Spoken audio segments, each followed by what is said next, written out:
ವ್ಯಾಕುರು ಭೂತ್ವ ನಿತ್ಯಂ ಬಭ್ರಾಮ ಭೂತಲೇ. ಸೂತರು ಮತ್ತೆ 2ನೇ ಅಧ್ಯಾಯದಲ್ಲಿ ಒಬ್ಬ ಬ್ರಾಹ್ಮಣ ಮತ್ತೆ ಒಬ್ಬ ವ್ಯಾಪಾರಿಯ ಕಥೆಯನ್ನ ಹೇಳ್ತಾರೆ. ಕಾಶಿ ಎಂಬಂತಹ ಒಂದು ಪಟ್ಟಣ, ಆ ಪಟ್ಟಣದಲ್ಲಿ ಒಬ್ಬ ಬ್ರಾಹ್ಮಣನು ಭಿಕ್ಷೆಯನ್ನ ಬೇಡ್ತಾ ಇರುವಂತಹ ಸಮಯ. ಆ ಕಾಲದಲ್ಲಿ ಅಲ್ಲಿ ಒಬ್ಬ ಸನ್ಯಾಸಿ ಬರ್ತಾನೆ. ಸನ್ಯಾಸಿ ಯಾರು ಅಂದ್ರೆ ಮಹಾವಿಷ್ಣುವೇ ಸನ್ಯಾಸ ರೂಪಧಾರಿಯಾಗಿ ಬಂದಿದ್ದಾನೆ. ಈ ಬ್ರಾಹ್ಮಣನನ್ನ ಉದ್ಧಾರ ಮಾಡಬೇಕು ಎಂಬಂತಹ ದೃಷ್ಟಿಯಿಂದ ಸನ್ಯಾಸಿ ರೂಪಧಾರಿಯಾಗಿ ಬಂದು ಪ್ರಶ್ನೆಯನ್ನ ಮಾಡ್ತಾನೆ ಬ್ರಾಹ್ಮಣನನ್ನ ಕುರಿತು. ಯಾಕೆ ಭಿಕ್ಷೆಯನ್ನ ಬೇಡ್ತಾ ಇದ್ದೀಯಾ? ನಿನ್ನ ಮನಸ್ಸಿನಲ್ಲಿರುವಂತಹ ಉದ್ದೇಶವಾದ್ರೂ ಏನು?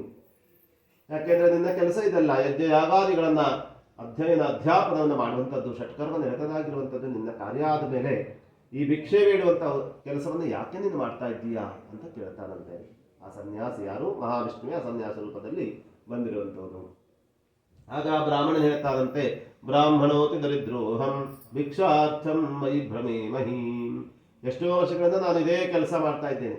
ಯಾಕೆ? ಬ್ರಾಹ್ಮಣೋ ಅತಿ ದರಿದ್ರೋಹಂ, ನನಗೆ ಈ ಜನ್ಮದಲ್ಲಿ ಹೊಟ್ಟೆಪಾಡಿಗೂ ಕೂಡ ಸಂಪತ್ತು ಹೇಳುವಂಥದ್ದು ಇಲ್ಲ. ಹೊಟ್ಟೆಪಾಡಿಗೋಸ್ಕರವಾಗಿ ಭಿಕ್ಷೆಯನ್ನ ಬೇಡ್ತಾ ಬೇಡ್ತಾ ಅಲೆದಾಡ್ತಾ ನಾನು ಜೀವನವನ್ನು ಮಾಡ್ತಾ ಇದ್ದೇನೆ.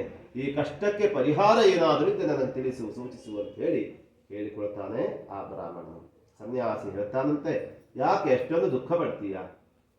ಸತ್ಯನಾರಾಯಣೋ ವಿಷ್ಣು ವಾಂಛಿತಾರ್ಥ ಫಲಪ್ರದ. ಸತ್ಯನಾರಾಯಣಂತಹ ಭಗವದ್ ವಿಷ್ಣು ಎಲ್ಲ ಇಷ್ಟಾರ್ಥಗಳನ್ನು ಅನುಗ್ರಹಿಸ್ತಾನಪ್ಪ. ತಸ್ಯ ವ್ರತಂ ಕುರು ಸಖೆ, ಆ ಭಗವಂತನ ವ್ರತವನ್ನು ನೀನು ಮಾಡು, ಸಾಕು, ನಿನ್ನ ಕಷ್ಟ ಪರಿಹಾರವಾಗ್ತದೆ ಅಂತ ಹೇಳಿ ಉಪದೇಶವನ್ನು ಮಾಡ್ತಾನೆ. ಆಗ ಬ್ರಾಹ್ಮಣ ಯೋಚಿಸ್ತಾನೆ, ನಾನು ಹೇಗೆ ವ್ರತವನ್ನು ಮಾಡಲಿ? ಅನ್ನಕ್ಕೆ ನನಗೆ ಗತಿ ಇಲ್ಲ ಅಂತಂದ ಮೇಲೆ ಆ ವ್ರತವನ್ನು ಮಾಡೋದಾದ್ರೂ ನಾನು ಹೇಗೆ ಅಂತೇಳಿ ದುಃಖದಪ್ತನಾಗ್ತಾನಂತೆ. ಅಷ್ಟೇ ಅಲ್ಲದೆ ಪುನಃ ಮತ್ತೆ ಭಿಕ್ಷೆಯನ್ನು ಬೇಡೋದಕ್ಕೆ ಆರಂಭ ಮಾಡ್ತಾನೆ. ಬಹಳಷ್ಟು ದಿವಸಗಳೇ ಕಳೆದೋಯ್ತು. ಆದರೆ ಸನ್ಯಾಸಿಯು ಹೇಳಿದಂತಹ ಮಾತನ್ನೇ ಮನಸ್ಸಿನಲ್ಲಿ ಇಟ್ಟುಕೊಂಡಂತಹ ಬ್ರಾಹ್ಮಣನು ಪ್ರದಕ್ಷಿಣದಲ್ಲಿಯೂ ದಿವಸದಲ್ಲಿಯೂ ಪ್ರತಿ ಸಮಯದಲ್ಲಿಯೂ ಕೂಡ ನಾರಾಯಣ ನಾರಾಯಣ ನಾರಾಯಣ ಎಂಬಂತಹ ನಾಮ ಸಂಕೀರ್ತನೆಗಳನ್ನು ಮಾಡಲಿಕ್ಕೆ ಆರಂಭ ಮಾಡ್ತಾನಂತೆ. ಆ ನಾರಾಯಣನ ಕೇವಲ ನಾಮ ಸಂಕೀರ್ತನೆ ಹೇಳುವಂಥದ್ದು ಈ ಬ್ರಾಹ್ಮಣನ ಜನ್ಮಾಂತರದಲ್ಲಿ ಮಾಡಿದಂತಹ ಪಾಪ ಕರ್ಮಗಳ ಲೇಷವಾದಂತಹ ದುಃಖವನ್ನು ನಾಶ ಮಾಡೋದಕ್ಕೆ ಆರಂಭ ಮಾಡ್ತಾನೆ. ಒಂದು ದಿವಸ ಭಿಕ್ಷೆಗಾಗಿ ಒಬ್ಬರ ಮನೆಗೆ ಹೋದಾಗ ಆ ಬ್ರಾಹ್ಮಣನು ಪ್ರಚುರಂ ದ್ರವ್ಯಮಾಪ್ತವಾನ್, ಯಾವತ್ತೂ ಅಷ್ಟೊಂದು ಹಣವನ್ನು ನೋಡಲಿಲ್ಲ, ಅವನು ದ್ರವ್ಯವನ್ನು ನೋಡಲಿಲ್ಲ. ಭಿಕ್ಷೆಯ ರೂಪದಲ್ಲಿ ಅಷ್ಟೊಂದು ದ್ರವ್ಯ ಪ್ರಾಪ್ತಿಯಾಗ್ಬಿಡ್ತು ಅವನಿಗೆ ಮಾಯಾ ರೂಪದಲ್ಲಿ. ಆಗ ಯೋಚಿಸ್ತಾನೆ ಆ ಬ್ರಾಹ್ಮಣನು, ಯಾವ ಶ್ರೀಮಂತರು ಈ ಹಣವನ್ನು ನನಗೆ ಕೊಡಲಿಲ್ಲ, ಯಾರು? ಆ ಭಗವಂತನೇ ಈ ರೂಪದಲ್ಲಿ ಅನುಗ್ರಹಿಸಿದ್ದಾನೆ ಎಂಬುದಾಗಿ ತಿಳಿದುಕೊಂಡವನಾಗಿ ಸಂತೋಷ ಚಿತ್ತನಾಗ್ತಾನೆ. ಹಿಂದೊಮ್ಮೆ ನಾನು ಸಂಕಲ್ಪವನ್ನು ಮಾಡಿಕೊಂಡಿದ್ದೆ. ಏನ್ ಸಂಕಲ್ಪ? ನನ್ನ ಕೈಗೆ ಯಾವತ್ತಿ ಶಕ್ತಿಯನ್ನು ನೀನು ಕೊಡ್ತೀಯೋ ಅಂತ ದಿವಸ ವ್ರತವನ್ನು ನಾನು ಮಾಡ್ತೇನೆ ಅಂತೇಳಿ ನಾನೊಮ್ಮೆ ಸಂಕಲ್ಪವನ್ನು ಮಾಡಿಕೊಂಡಿದ್ದೆ. ಅದಕ್ಕೋಸ್ಕರವಾಗಿ ಪರಮಾತ್ಮನ ದಯೆ ಅನುಗ್ರಹ ಹೇಳುವಂಥದ್ದು ನನಗೆ ಇವತ್ತು ದಿವಸ ಉಂಟಾಗಿದೆ. ನಾನು ವ್ರತವನ್ನು ಮಾಡಬೇಕು ಅಂತ ಹೇಳಿ ಯಥಾ ವಿಭವ ವಿಸ್ತರೈ, ಮರುದಿವಸ ಬೆಳಗಾದ ಮೇಲೆ ಎಲ್ಲ ಪರಿಕರಗಳನ್ನು ತಂದುಕೊಂಡವನಾಗಿ ತನ್ನ ಕೈಯಲ್ಲಿ ಎಷ್ಟು ಶಕ್ತಿ ಇತ್ತೋ ಅದಕ್ಕನುಗುಣವಾಗಿ ಸತ್ಯನಾರಾಯಣ ಸ್ವಾಮಿ ವ್ರತವನ್ನು ಭಕ್ತಿಯಿಂದ ಆಚರಿಸ್ತಾನಂತೆ ಆ ಬ್ರಾಹ್ಮಣನು. ಆ ಭಕ್ತಿ ಶ್ರದ್ಧೆಯಿಂದ ವ್ರತವನ್ನು ಆಚರಿಸಿದ್ದರಿಂದ ಅವನ ಒಂದೊಂದೇ ಕಷ್ಟಗಳೆಲ್ಲ ದೂರವಾಯಿತು. ಶ್ರೀಮಂತನಾಗ್ತಾನೆ, ಸುಖವಾಗಿ ಜೀವನವನ್ನು ಕಲಿತಾ ಹೋಗ್ತಾನೆ. ಆದರೆ ಪರಮಾತ್ಮನನ್ನು ಮರೆಯಲಿಲ್ಲ. ಪ್ರತಿ ಹುಣ್ಣಿಮೆಗೊಮ್ಮೆ ವ್ರತವನ್ನು ಮಾಡ್ತಾ ಮಾಡ್ತಾ ಜೀವನವನ್ನು ಕಲಿತಾ ಇದ್ದಾನಂತೆ ಆ ಬ್ರಾಹ್ಮಣನು. ಹೀಗೆ ವ್ರತವನ್ನು ಮಾಡುತ್ತಾ ಇರುವಾಗ ಅಲ್ಲಿ ಒಂದು ದಿವಸ ಒಬ್ಬ ವ್ಯಾಪಾರಿ ಬರ್ತಾನೆ. ಕಟ್ಟಿಗೆ ವ್ಯಾಪಾರಿ ಈತ.